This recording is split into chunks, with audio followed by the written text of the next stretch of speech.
најтопли години во 20 век. Врнежите се зголемија, снежните покривки и сантите мраз значително се намалуваат.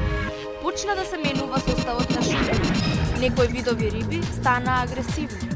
Некои географски живеалишта целосно исчезнаа. Сето тоа како резултат на глобалното затоплување поради зголеменото ниво на јаглеродниот диоксид, кој не дозволува топлината да ја напушти планетата.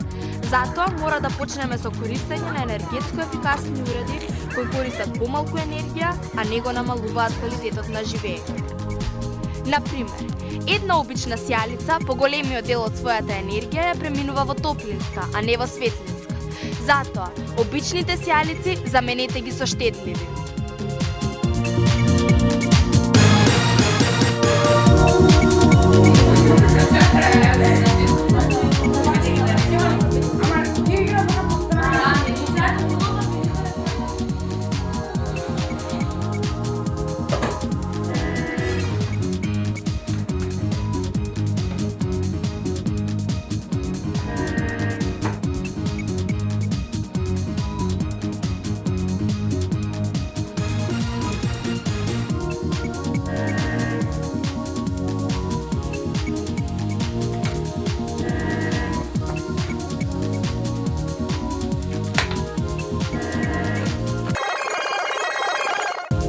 Секогаш испочувајте ги релмата или риглата 5 минути порано. Готвењето ќе се доврши затоа што тие веќе имаат акумулирано доволно топлина.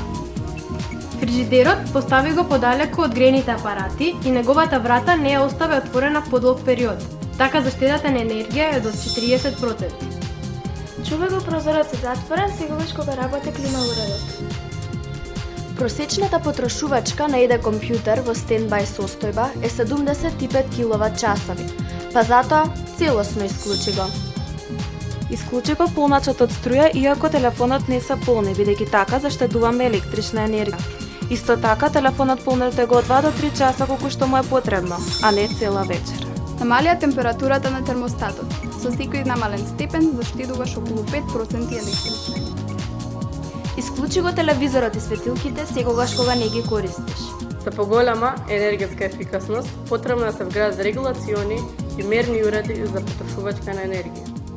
Да искористиме енергијата и топлината од сончевите зраци, но и другите алтернативни извори како водата, ветерот и биомасата.